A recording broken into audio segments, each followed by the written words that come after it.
Hello नमस्कार। आप सभी को हमारे चैनल पे बहुत बहुत स्वागत है। खास करके क्लास 8 के स्टूडेंट को हमारे चैनल पे बहुत बहुत फिर से आपका स्वागत है। हम लोग पढ़ रहे हैं एक चरवाहे रैखिक समीकरण। क्लास 8 का मैथ पढ़ रहे हैं। क्लास 8 का मैथ हम लोग पढ़ रहे हैं।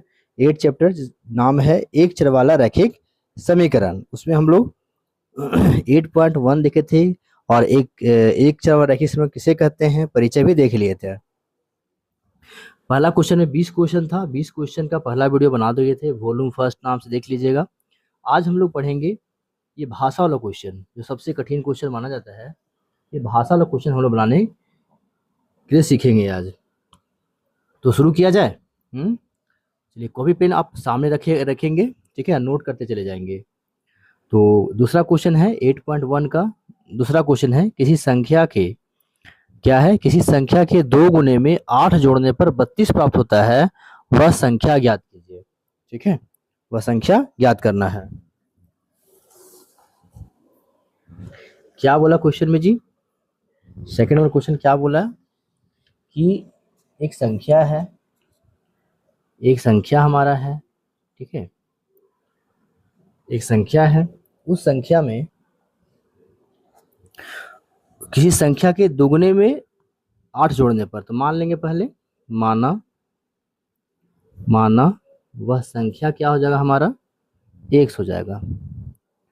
वह संख्या बराबर x है। अब क्वेश्चन क्या कह रहा है प्रश्न में? देखिए, प्रश्न कहता है कि इस संख्या के दुगने में एक संख्या है, इसके 2 गुने में 8 हम जोड़ देंगे, तो ऐड कर देंगे तो 32 प्राप्त होता है। तो 32 प्राप्त होता है यानी बराबर में 32। ये हो गया 2x प्लस में 8 इक्वल टू 32। अब यहाँ पे 2x का मान निकालेंगे, ये 32 यहाँ पर आ जाएगा, प्लस 8 इधर जाएगा तो हमारा -8 हो जाएगा। 2x इक्वल टू कितना हो जाएगा? 32 में से 8 जाएगा, कितना बचेगा बताइए? कितना बचेगा? 24। x का मान निकालेंगे तो 24/2 यानी 12, यानी वह संख्या कितना है जी? वह संख्या हमारा है 12। ठीक है, कितना संख्या है जी हमारा? वह संख्या है हमारा 12। ठीक है, चलिए सेकेंड नंबर क्वेश्चन देखिए। क्वेश्चन नंबर सेकेंड देखिए, कहता है, तीसरा क्वेश्चन, किसी संख्या के 1/3 में 5/2 घटाने पर 3/2 प्राप्त होता है, वह संख्या ज्ञात कीजिए। कि इस संख्या के 1/3 में 5/2 को घटा देना है। 5/2 को घटा देना है। मान लीजिए पहले वह संख्या क्या है हमारा, मान लीजिए वह संख्या क्या है। माना वह संख्या बराबर x हो गया। अब प्रश्न क्या कह रहा है कि इस संख्या के 1/3 में, मतलब 1/3 में कितना घटाना है?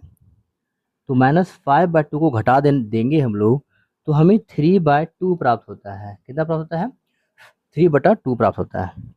बस बन गया ये। इसको कितना लिखना है? x/3 और बराबर लिखेंगे, ये 3/2 यहाँ लिखाएगा और -5/2 है, उठा करके हम लोग इसको बराबर के दाहिनी ओर भेजेंगे तो प्लस में हो जाएगा। अब कुछ नहीं करना है, x/3, 2 कैल्शियम कितना होता है? 2, यहाँ 3 + 5 हो जाएगा। मतलब पता है ना आपको भिन्न का जोड़? हाँ, पता होना चाहिए। 5 3 कितना हो गया? 8 बटा में कितना हो जाएगा जी? तो 2 हो जाएगा। ये 2 और 2 काट दीजिए यहीं पे, तो x बराबर कितना हो जाएगा हमारा? 8। कितना हो जाएगा? x का मान 8 हो गया, यानी वह संख्या कितना था? वह संख्या था 8। ठीक है, चलिए क्वेश्चन नंबर 4 देखिए। क्वेश्चन नंबर 4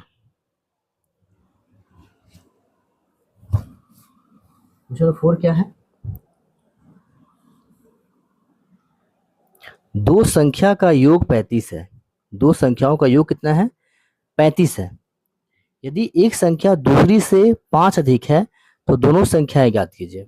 ठीक है, दो संख्या का जोड़ कितना आता है? 35 आता है। उसमें से एक संख्या जो है दूसरी से 5 अधिक है। कितना अधिक है? 5 अधिक है। मान लीजिए पहले, माना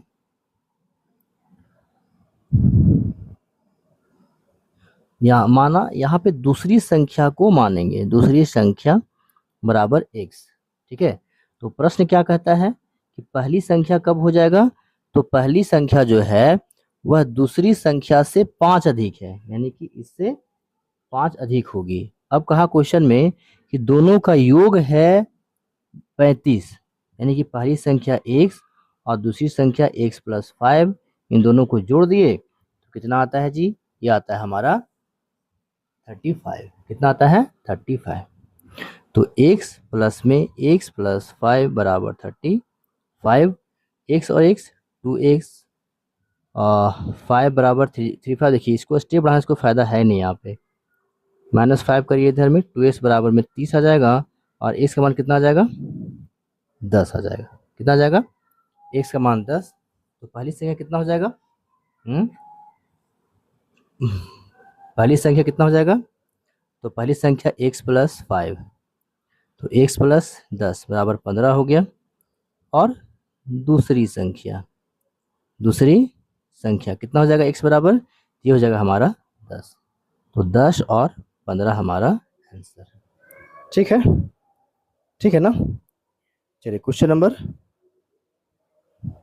3, 4, 5, क्वेश्चन नंबर 5 को देखा जाए। क्वेश्चन नंबर 5 देखिए क्या कह रहा है कि 3 लगातार पूर्णांक का योग, 3 लगातार पूर्णांक का योग 51 है, तो पूर्णांकों को ज्ञात कीजिए। पहले क्वेश्चन ठीक से पढ़ लिए। क्या बोला जी, 3 लगातार पूर्णांक है। अच्छा, पूर्णांक वाला क्वेश्चन कैसे बनते हैं, तो मानना पड़ेगा, माना प्रथम पूर्णांक बराबर x। ठीक है, दूसरा पूर्णांक कितना होगा बताइए। जब भी देखिए ध्यान रखिएगा, लगातार पूर्णांक की बात करेगा ना तो पहले x मान लेंगे। दूसरा पूर्णांक कितना हो जाएगा हमारा, तो x प्लस 1 हो जाएगा। 3 पूर्णांक है, तो तीसरा पूर्णांक कितना हो जाएगा, तो x प्लस 2।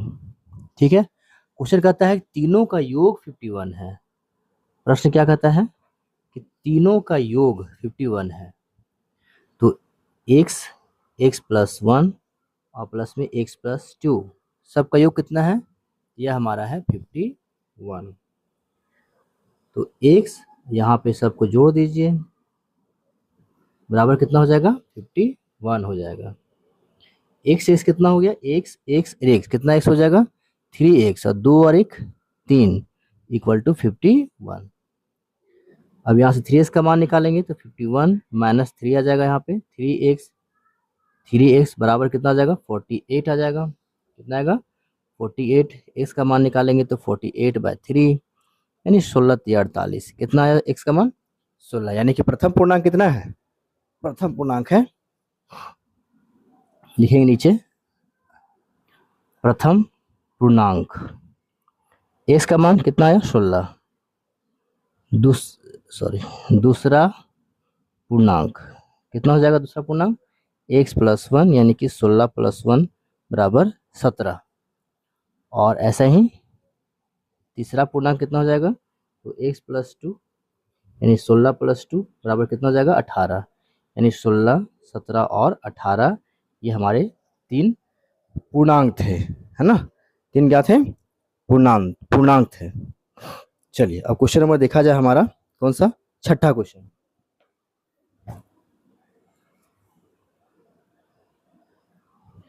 क्वेश्चन नंबर 6 को ध्यान से देखिए।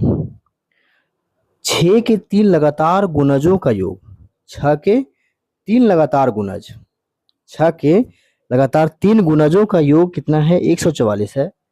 गुणजों को ज्ञात कीजिए। तो छठा नंबर क्वेश्चन क्या बोल रहा है कि 6 के तीन लगातार गुणज, 6 के लगातार 3 गुणज, 3 गुणज, तो 6 के लगातार 3 गुणज कितना होगा, तो 6 के प्रथम गुणज इक्वल टू एक्स मान लेंगे, है ना। और लगातार गुणज कहता है तो हम लोग 1 2 मान ले रहे थे, लेकिन जब 6 के गुण कहेगा, 6 के दूसरा गुणज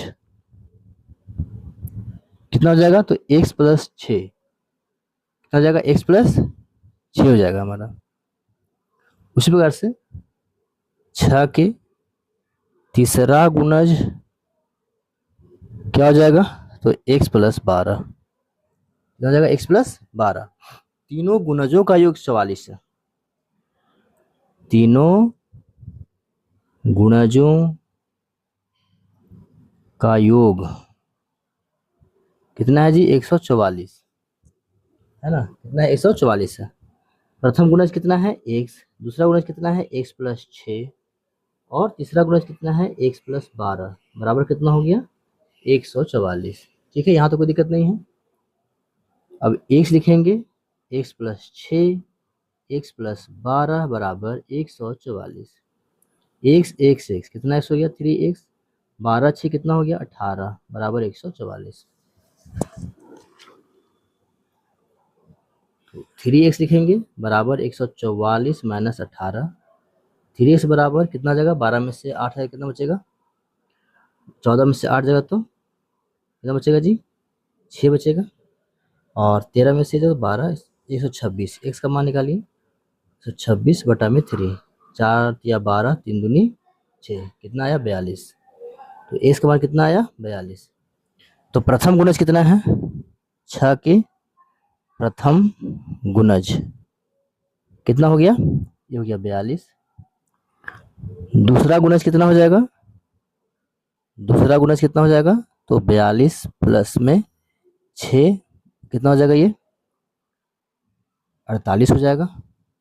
और 6 के तीसरा गुणज कितना हो जाएगा, तो ये हमारा 42 प्लस में 12 कितना हो जाएगा, 4 और यहाँ 5 54, यानी कि आंसर हमारा 42, 48 और 54, ये हमारा हो गया आंसर। ठीक है, आए क्वेश्चन बढ़े,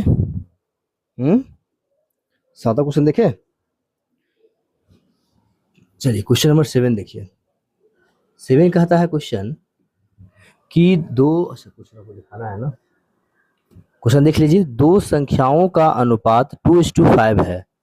दो संख्या का अनुपात कितना है, 2:5, और उनके अंतर कितना है, 21 है। तो वह संख्या ज्ञात कीजिए। देखिए बहुत आसान सा सवाल है। दो संख्याओं का अंतर कितना है, दो संख्या का अनुपात कितना दिया है बाबू, तो ये है 2:5। कितना है, 2:5 है ना, 2:5 है हमारा। यहाँ ध्यान दीजिए। तो पहला संख्या कितना हो जाएगा, पहला संख्या हो जाएगा 2x। जो जब भी अनुपात में दिया रहे तो इसको हम लोग x मान लेंगे। दूसरा संख्या कितना हो जाएगा, ये हो जाएगा 5x। कितना हो जाएगा, 5x। अब कह रहा है कि दोनों का अंतर 21 है। कितना अंतर है, ये दोनों को अगर हम घटा देंगे तो कितना आएगा हमारा, ये आएगा 21। अब देखिए यहाँ पर कितना हुआ, 3x बराबर कितना आएगा, 21। 7 या 21 हो गया, यानी x का मान कितना आया, 7। तो प्रथम या पहला संख्या कितना हो जाएगा, पहला संख्या तो 2x था, कितना था, 2x था, तो 2 × 7 = 14। और दूसरा संख्या कितना है जी, ये है 5x। कितना है, 5x, तो 5 × कितना, 7, कितना हो जाएगा, 35। यानी 14 और 35 दो संख्या है, 14 35 दो संख्या है। ठीक है, चलिए नेक्स्ट क्वेश्चन देखें। हाँ, नेक्स्ट क्वेश्चन देखिए। क्वेश्चन नंबर 8 देखिए क्या कह रहा है। किसी कक्षा में बालक और बालिकाओं की संख्याओं का अनुपात 7:4 है। यदि बालकों की संख्या बालिकाओं की संख्या से 18 अधिक है तो कक्षा में कुल कितने विद्यार्थी हैं, है ना। चलिए देखिए क्वेश्चन को। क्वेश्चन 8 कहा क्या है, कक्षा में बालक बालिकाओं का संख्या बॉयज इज टू गर्ल्स कितना है जी, ये है 7:4। तो मान लेंगे, माना बालकों की संख्या, बालक बालक मतलब क्या होता है बताइए? बालक लड़का की लड़की? हाँ, बालक मतलब लड़का होता है। बालिकाओं की संख्या कितना अनुपात दिया हुआ है? 4, तो 4x मान लेंगे। ठीक है, अब क्वेश्चन कह रहा है कि प्रश्न से क्वेश्चन क्या बोल रहा है कि अगर यदि बालकों की संख्या बालिकाओं की संख्या से 18 अधिक है, हाँ, तो कुल कितने विद्यार्थी हैं? बालकों की संख्या बालिकाओं की संख्या से 18 अधिक है। तो 7x बालक का जो संख्या है वो बालिकाओं से कितना अधिक है? 18। तब ये दोनों क्या होते हैं? आपस में बराबर हो जाएंगे। क्या हो जाएंगे? आपस में बराबर हो जाएंगे। बालिका कम है, बालक ज्यादा है। जितने ही बालक होंगे उसमें 18 अधिक है ना, लड़की क्या है? 4 ही है। तो 7x और 4 को इधर लाएंगे तो क्या हो जाएगा? -4x। 18 उधर जाएगा तो -18 हो जाएगा। ठीक है, यहाँ कितना हो जाएगा? 3x। और इधर कितना हो जाएगा? -18। x का मान कितना आएगा? 6। -6। क्या लड़का लड़की माइनस में है? नहीं, तो क्या लेंगे? +6 लेंगे। अब हमें चाहिए कुल संख्या। तो कुल संख्या में पहले बॉयज का संख्या निकालो, यानी बालक की संख्या। कितना अनुपात बालक है? तो 7x है। 7:6, 42। कितना होगा? 42 लड़के हैं। और बालिका कितना है? गर्ल्स कितने हैं जी? बालिकाएं कितनी हैं? तो ये हमारा हो जाएगा 4x। 4 × 6 = 24। कुल कितने विद्यार्थी हो गए हमारे पास? कुल विद्यार्थी बॉयज प्लस में गर्ल्स। बॉयज कितने हैं? 42। गर्ल्स कितने हैं? 24।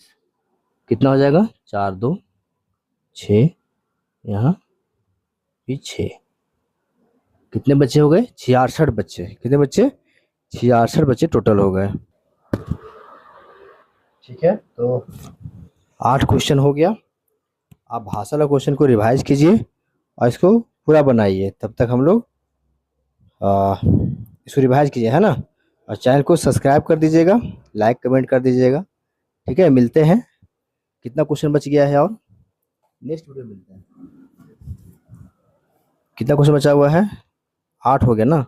9 10 11 12 13 14 15। अच्छा, क्वेश्चन अधिक है। चलिए, सारा क्वेश्चन जो है नेक्स्ट वीडियो में हम लोग देख लेंगे। ठीक है, तब तक कुछ आप चैनल को सब्सक्राइब कर दीजिए, लाइक कर दीजिए। ठीक है, कोई दिक्कत हो तो हमें कमेंट करिएगा। ठीक है, मिलते हैं नेक्स्ट वीडियो में। जय हिंद।